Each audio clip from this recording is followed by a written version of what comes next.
JCCEB community. We are so excited to continue our adventures magical read along with Harry Potter and the Prisoner of Azkaban.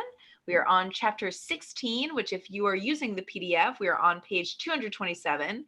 And if you're using the book for chapter 16, we're on page 314.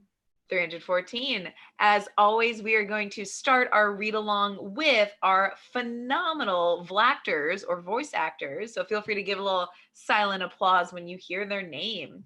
So first and foremost, we have Lana as our narrator.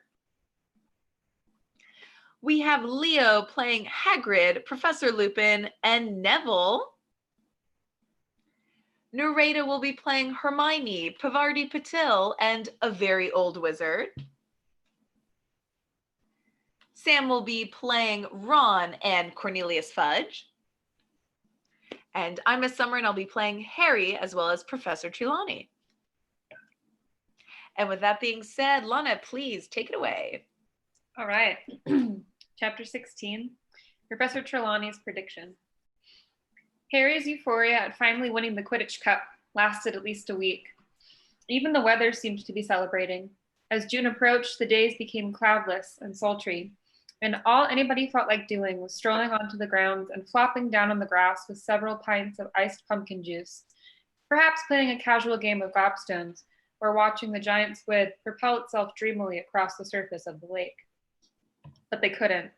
Exams were nearly upon them, and instead of lazing around outside, the students were forced to remain inside the castle, trying to bully their brains into concentrating, while enticing wafts of summer air drifted through in the windows.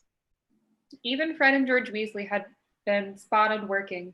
They were about to take their owls, the ordinary wizarding levels.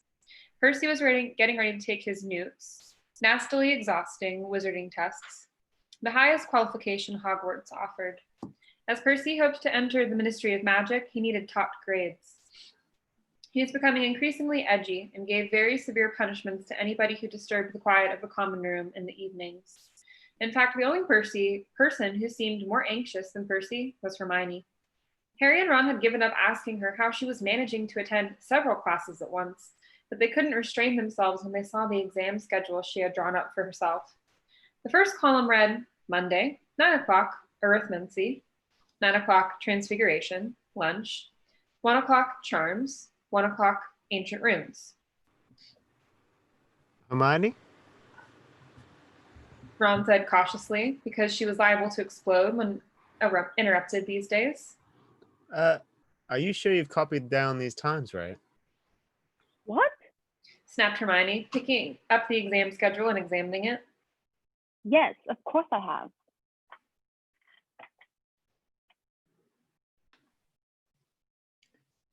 Is there any point asking how you're going to sit for two exams at once? Said Harry. No.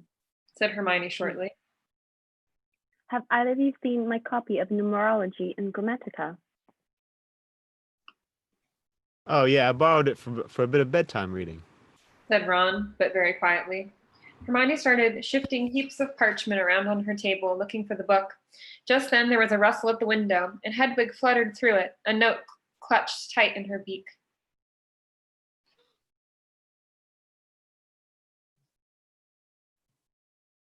I think he's getting a bit depressed. Harry? Did I skip a page? I don't think so. I think he's getting a bit depressed. No, it's from Hagrid. Hagrid.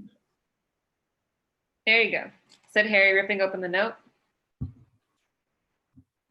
Are you guys missing something? Mm-hmm. Oh, bless. Yeah. All right. Our next line is Beaky's getting a bit depressed. Hagrid told him to slow the I'll read checking Harry. that. 2 pages from now, Leo, it's me and you, friend. All right. It's from Hagrid. Said Harry, ripping open the note. Buckbeak's appeal. It's set for the 6th. That's the day we finish. Oh, do you have it? Yeah. Okay, great. Okay. That's the day we finish our exams. Said Hermione, still looking everywhere for her arithmancy book. And they're coming up here to do it. Said Harry, still reading from the letter. Someone from the Ministry of Magic and an executioner. Hermione looked up, startled.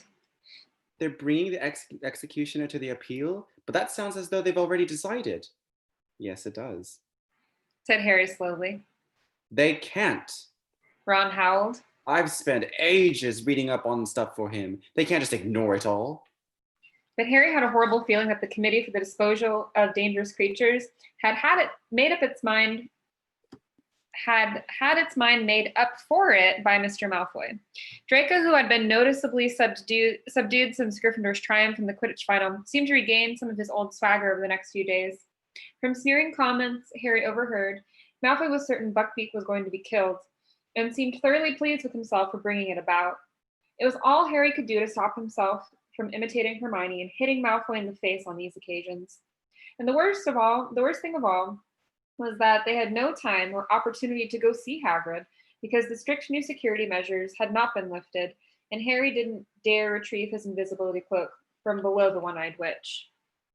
Exam week and an unnatural hush fell over the castle. The third years emerged from Transfiguration at lunchtime on Monday, limp and ashen-faced, comparing results and bemoaning the difficulty of the tasks they had been set, which had included turning a teapot into a tortoise. Hermione irritated the rest by fussing about how her tortoise had looked more like a turtle, which was the least of everyone else's worries. Mine still had a spout for a tail. What a nightmare. Were the tortoises supposed to breathe stain? It still had a willow patterned shell. Do you think that'll count against me? Then after a hasty lunch, it was straight back upstairs for the charms exam. Hermione had been right. Professor Flitwick did indeed test them on cheering charms. Harry slightly overdid his out of nerves, and Ron, who was partnering with him, ended up in fits of hysterical laughter and had to be led away to a quiet room for an hour before he was ready to perform the charm himself. After dinner, the students hurried back to their common rooms, not to relax, but to start studying for care of magical creatures, potions, and astronomy. Hagrid presided over the care of magical creatures exam the following morning, with a very preoccupied air indeed. His heart didn't seem to be in it at all. He had provided a large tub of fresh flobberworms for the class and told them that to pass the test, their flobberworms had to still be alive at the end of 1 hour. As flobberworms flourish best if left to their own devices, it was the easiest exam any of them had ever taken, and also gave Harry, Ron, and Hermione plenty of opportunity to speak to Hagrid. Bakey's getting a bit depressed, Hagrid told them, bending low on the pretense of checking that Harry's flobberworm was still alive. Been cooped up too long, but still, we will know day after tomorrow, one way or another. They had potions that afternoon, which was an unqualified disaster. Try as Harry might, he couldn't get his confusing concoction to thicken, and Snape, standing watch with an air of vindictive pleasure, scribbled something that looked suspiciously like a 0 onto his notes before moving away. Then came astronomy at midnight up on the tallest tower, history of magic on Wednesday morning, in which Harry scribbled everything Florian Fortescue had ever told him about medieval witch hunts, while wishing he could have had one of Fortescue's chocolate nut sundaes with him in the stifling classroom. Wednesday afternoon meant herbology in the greenhouses under the baking hot sun, and then back to the common room once more with sunburnt necks, thinking longingly of this time next day when it would all be over. Their second to last exam on Thursday morning was Defense Against the Dark Arts.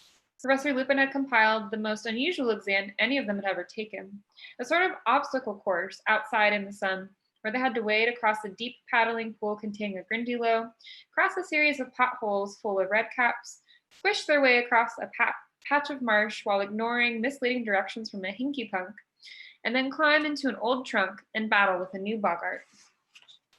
Excellent, Harry. Lupin muttered as Harry climbed out of the trunk, grinning. 4 marks. Flushed with his success, Harry hung around to watch Ron and Hermione. Ron did very well until he reached the hinky punk, which successfully confused him into sinking waist high into the quagmire. Hermione did everything perfectly until she reached the trunk with the boggart in it. After about a minute inside it, she burst out again, screaming. Hermione, said Lupin, startled. What's the matter? Professor McGonagall, Hermione gasped, pointing into the trunk. She said I failed everything. It took a little while to calm Hermione down. When at last she had regained a grip on herself, she, Harry, and Ron went back to the castle. Ron was still slightly inclined to laugh at Hermione's boggart, but an argument was averted by a sight that met them at the top of the steps. Cornelius Fudge, sweating slightly in his pinstripe cloak, was standing there staring out at the grounds. He started at the sight of Harry. Hello there, Harry. He said. Just had an exam, I expect. Nearly finished? Yes. Said Harry. Hermione and Ron, not being on speaking terms with the Minister of Magic, hovered awkwardly in the background. Lovely day. Said Fudge, casting an eye over the lake. Pity. Pity. He sighed deeply and looked down at Harry. I'm here on an unpleasant mission, Harry. The Committee for the Disposal of Dangerous Creatures required a witness to the execution of a mad hippogriff. As I needed to visit Hogwarts to check on the Black situation, I was asked to step in. Does that mean the appeal's already happened? Ron interrupted, stepping forward. No, it's scheduled for this afternoon. Said Fudge, looking curiously at Ron. Then you might not have to witness an execution at all. Said Ron stoutly. The hippogriff might get off. Before Fudge could answer, two wizards came through the castle doors behind him. One was so ancient he appeared to be withering before their very eyes. The other was tall and strapping, with a thin black mustache. Harry gathered that they were the representatives of the Committee for the Disposal of Magical Creatures, because the very old wizard squinted toward Hagrid's cabin and said in a feeble voice, Dear, dear, I'm getting too old for this. 2 o'clock, isn't it, Fudge? The black mustache man was fingering something in his belt. Harry looked and saw that he was running one broad thumb along the blade of a shining axe. Ron opened his mouth to say something, but Hermione nudged him hard in the ribs and jerked her head toward the entrance hall. Why'd you stop me? Said Ron angrily as they entered the Great Hall for lunch. Did you see them? They've even got the axe ready. This isn't justice. Ron, your dad works for the ministry. You can't go saying things like that to his boss. Said Hermione, but she too looked very upset. As long as Hagrid keeps his head this time and argues his case properly, then they can't possibly execute Buckbeak. But Harry could tell Hermione didn't really believe what she was saying. All around them, people were talking excitedly as they ate their lunch, happily anticipating the end of exams that afternoon. But Harry, Ron, and Hermione, lost in worry about Hagrid and Buckbeak, didn't join in. Harry's and Ron's last exam was divination, Hermione's Muggle studies. They walked up the marble staircase together. Hermione left them on the first floor, and Harry and Ron proceeded all the way up to the 7th, where many of their class were sitting on the spiral staircase to Professor Trelawney's classroom, trying to cram in a bit of last-minute studying. She's seeing us all separately. Neville informed them as they went to sit down next to him. He had his copy of Unfogging the Future open on his lap at the pages devoted to crystal gazing. Have either of you ever seen anything in a crystal ball? He asked them unhappily. Oh? Said Ron in an offhand voice. He kept checking his watch. Harry knew that he was counting down until the time of Buckbeak's appeal started. The line of people outside the classroom shortened very slowly. As each person climbed back down the silver ladder, the rest of the class hissed. What did she ask? Was it okay? But they all refused to say. She says the crystal balls told her that if I tell you, I'll have a horrible accident. Squeaked Neville as he clambered back down the ladder toward Harry and Ron, who had now reached the landing. That's convenient. Snorted Ron. You know, I'm starting to think Hermione was right about her. He jabbed his thumb toward the trap door overhead. She's a right old fraud. Yeah. Said Harry, looking at his own watch. It was now 2 o'clock. I wish you'd hurry up. Hermione came back down the ladder, glowing with pride. She says I've got all the makings of a true seer. She informed Harry and Ron. I saw loads of stuff. Well, good luck. She hurried off down the spiral staircase toward Lavender. Ronald Weasley, said the familiar misty voice from over their heads. Ron grimaced at Harry and climbed the silver ladder out of sight. Harry was now the only person left to be tested. He settled himself on the floor with his back against the wall, listening to a fly buzzing in the sunny window, his mind across the grounds with Hagrid. Finally, after about 20 minutes, Ron's large feet reappeared on the ladder. How'd it go? Harry asked him, standing up. Rubbish. Said Ron. Couldn't see a thing, so I made some stuff up. Don't think she was convinced, though. Ugh, meet you in the common room. Harry muttered as Professor Trelawney's voice called. Harry Potter. The tower room was hotter than before. The curtains were closed, the fire was alight, and the usual sickly scent made Harry cough as he stumbled through the clutter of chairs and tables to where Professor Trelawney sat waiting for him before a large crystal ball. Good day, my dear. She said softly. If you would kindly gaze into the orb, take your time now, then tell me what you see within it. Harry bent over the crystal ball and stared as hard as he could, willing it to show him something other than swirling white fog, but nothing happened. Well? Professor Trelawney prompted delicately. What do you see? The heat was overpowering, and his nostrils were stinging with the perfumed smoke wafting from the fire beside them. He thought of what Ron had just said and decided to pretend. Said Harry. A dark shape. What does it resemble? Whispered Professor Trelawney. Think now. Harry cast his mind around and it landed on Buckbeak. A hippogriff. He said firmly. Indeed. Whispered Professor Trelawney, scribbling keenly on the parchment perched upon her knees.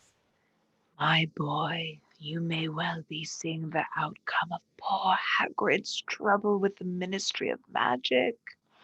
Look closely. Does the hippogriff appear to have its head? Yes, said Harry firmly. Are you sure? Professor Trelawney urged him. Are you quite sure, dear? You don't see it writhing on the ground, perhaps? A shadowy figure raising an axe behind it? No! Said Harry, starting to feel slightly sick. No blood? No weeping Hagrid? No! Said Harry again, wanting more than ever to leave the room in the heat. It looks fine. It's flying away. Professor Trelawney sighed. Well, dear, I think we'll leave it there. A little disappointing, but I'm sure you did your best. Relieved, Harry got up, picked up his bag and turned to go. But then a loud, harsh voice spoke behind him. It will happen tonight. Harry wheeled around. Professor Trelawney had gone rigid in her armchair. Her eyes were unfocused and her mouth sagging. Sorry, said Harry.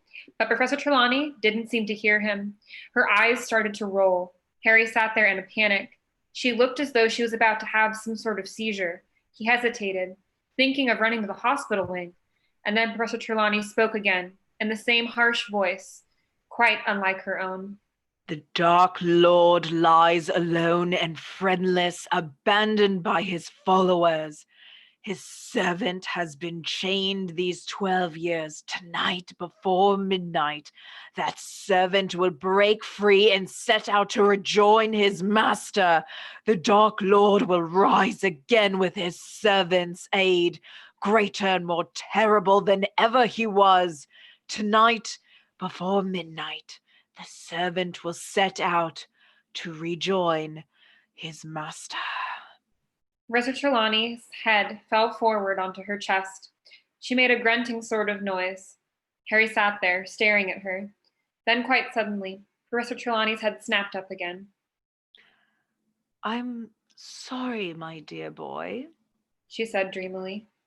The heat of the day, you know, I drifted off for a moment. Harry sat there staring at her. Is there anything wrong, my dear?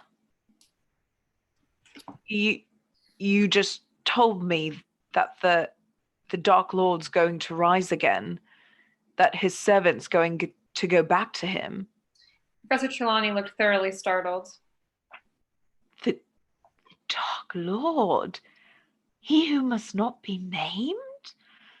My dear boy, that's hardly something to joke about. Rise again, indeed. But you just said it. You said the Dark Lord. I think you must have dozed off too, dear. Professor Trelawney. I would certainly not presume to predict anything quite as far-fetched as that. Harry climbed back down the ladder and the spiral staircase, wondering, had he just heard Professor Trelawney make a real prediction? Or had that been her idea of an impressive end to the test? 5 minutes later, he was dashing past the security trolls outside the entrance to Gryffindor Tower, Professor Trelawney's words still resounding in his head. People were striding past him in the opposite direction, laughing and joking, heading for the grounds and a bit of long-awaited freedom. By the time he had reached the portrait hole and entered the common room, it was almost deserted. Over in one corner, however, sat Ron and Hermione. Professor Trelawney Harry panted, just told me. but he stopped abruptly at the sight of their faces. Buckbeak lost. Said Ron weakly. Hagrid's just sent this. Hagrid's note was dry this time. No tears had splattered it. Yet his hand seemed to have shaken so much as he wrote it that it was hardly legible. Lost appeal. They're going to execute at sunset. Nothing you can do. Don't come down. I don't want you to see it. Hagrid. You've got to go. Said Harry at once. He can't just sit there on his own, waiting for the executioner. Sunset, though. Said Ron, who was staring out the window in a glazed sort of way. We'd never be allowed. Especially you, Harry. Harry sank his head into his hands, thinking. If only we had the invisibility cloak. Why is it? Harry, said Hermione. Harry told her about leaving it in the passageway under the one-eyed witch. If Snape sees me anywhere near there again, I'm in serious trouble. He finished. That's true. Said Hermione, getting to her feet. If he sees you, how do you open the witch's pump again? You tap it and say Descendium, Said Harry. but Hermione didn't wait for the rest of his sentence. She strode across the room, pushed open the fat lady's portrait, and vanished from sight. She hasn't gone to get it. Ron said, staring after her. She had. Hermione returned a quarter of an hour later with this silvery cloak folded under her robes. Hermione, I don't know what's gotten into you lately. Said Ron, astounded. First you hit Malfoy. Then you walk out on Professor Trelawney. Hermione looked rather flattered. They went down to dinner with everybody else, but they did not return to Gryffindor Tower afterward. Harry had the cloak hidden down the front of his robes. He had to keep his arms folded to hide the lump. They sulked in an empty chamber off the entrance hall, listening until they were sure it was deserted. They heard a last pair of people hurrying across the hall and a door slamming. Hermione poked her head around the door. Okay, She whispered. no one there. Cloak on. Walking very closely together so that nobody would see them, they crossed the hall on tiptoe beneath the cloak, then walked down the stone front steps into the grounds. The sun was already sinking behind the forbidden forest, gliding the top branches of the trees. They reached Hagrid's cabin and knocked. He was a minute in answering, and when he did, he looked all around for his visitor, pale-faced and trembling. it's us. Harry hissed. We're wearing the invisibility cloak. Let us in and we can take it off. You shouldn't have come. Hagrid whispered, but he stood back and they stepped inside. Hagrid shut the door quickly, and Harry pulled off the cloak. Hagrid was not crying, nor did he throw himself upon their necks. He looked like a man who did not know where he was or what to do. This helplessness was worse to watch than tears. Want some tea? He said. His great hands were shaking as he reached for the kettle. What's Buckbeak, Hagrid? Said Hermione hesitantly. I took him outside. Said Hagrid, spilling milk all over the table as he filled the jug. He was tethered in my pumpkin patch. That he ought to see the trees and smell fresh air before. Hagrid's hand trembled so violently that the milk jug slipped from his grasp and shattered all over the floor. I'll do it, Hagrid. Said Hermione quickly, hurrying over and starting to clean up the mess. There's another one up in the cupboard. Hagrid said, sitting down and wiping his forehead on his sleeve. Harry glanced at Ron, who looked back hopelessly.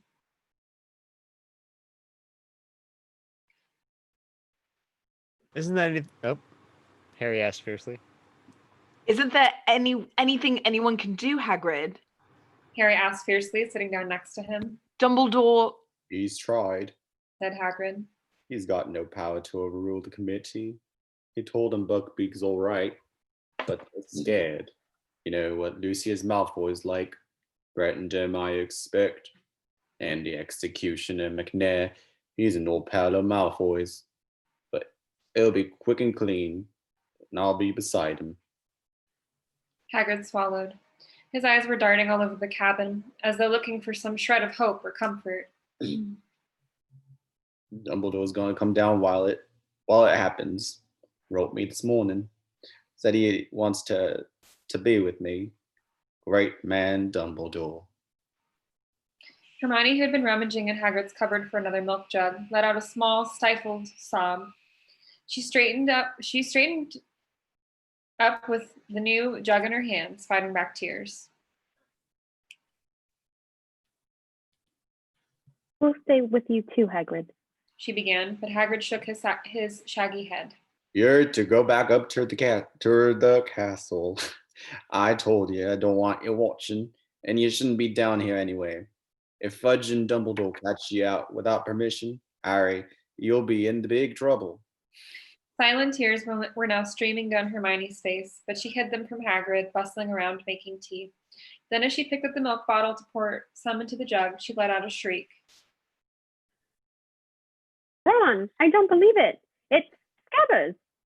Ron gaped at her. What are you talking about? Hermione carried the milk jug over to the table and turned it upside down. With a frantic squeak and much scrambling to get back inside, Scabbers the rat came sliding out onto the table. Scabbers. Said Ron blankly. Scabbers, what are you doing here? He grabbed the struggling rat and held him up to the light. Scabbers looked dreadful. He was thinner than ever. Large tufts of hair had fallen out, leaving wide bald patches, and he writhed in Ron's hands as though desperate to free himself. It's okay, Scabbers. Said Ron. No cats. There's nothing here to hurt you. Hagrid suddenly stood up, his eyes fixed on the window. His normal ruddy face had gone the color of parchment. They're coming. Harry, Ron, and Hermione whipped around. A group of men was walking down the distant castle steps. In front was Albus Dumbledore, his silver beard gleaming in the dying sun. Next to him trotted Cornelius Fudge. Behind them came the feeble old committee member and the executioner, McNair. You gotta go, said Hagrid. Every inch of him was trembling. They mustn't find you here. Go now. Ron stuffed Scabbers into his pocket, and Hermione picked up the cloak. I'll let you out the back way, said Hagrid. They followed him to the door and back into his garden. Harry felt strangely unreal, and even more so when he saw Buckbeak a few yards away, tethered to a tree behind Hagrid's pumpkin patch. Buckbeak seemed to know something was happening. He turned his sharp head from side to side and pawed the ground nervously. It's okay, Beaky, said Hagrid softly. It's okay. He turned to Harry, Ron, and Hermione. Go on, he said. Get going. But they didn't move. Hagrid, we can't. We'll tell them what really happened. They can't kill him. Go, said Hagrid fiercely. Bad enough without you lot in trouble, Noel. They had no choice. As Hermione threw the cloak over Harry and Ron, they heard voices at the front of the cabin. Hagrid looked at the place where they had just vanished from sight. Go quick, he said hoarsely. Don't listen. And he strode back into his cabin as someone knocked at the front door. Slowly, in a kind of horrified trance, Harry, Ron, and Hermione set off silently around Hagrid's castle. As they reached the other side, the front door closed with a sharp snap. Please, let's hurry, Hermione whispered. I can't stand it. I can't bear it. They started up the sloping lawn toward the castle. The sun was sinking fast now. The sky had turned to a clear, purple-tinged gray, but to the west there was a ruby-red glow. Ron stopped dead. Oh, please, Ron. Hermione began. Scabbers, he won't stay put.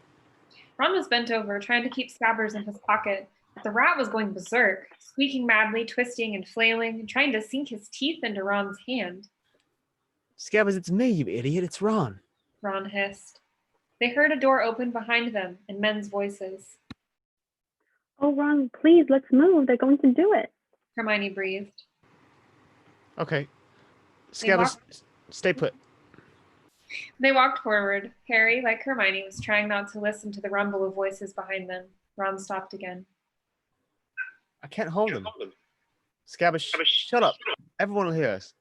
The rat was squealing wildly, but not loudly enough to cover up the sounds drifting from Hagrid's garden. There was a jumble of indistinct male voices, a silence, and then, without warning, the unmistakable swish and loud thud of an axe. Hermione swayed on the spot. They did it. She whispered to Harry. I don't believe it. They did it. Dun, dun, dun. And that is the end of chapter 16. Tear for Buckbeak. Pour one out. Or maybe not. Thank you all so much for joining. Let's give a wonderful round of silent applause for our incredible vocal actors, and wishing you all a happy Thursday and a fun weekend to come. We'll see you next week. Bye, everyone. Bye.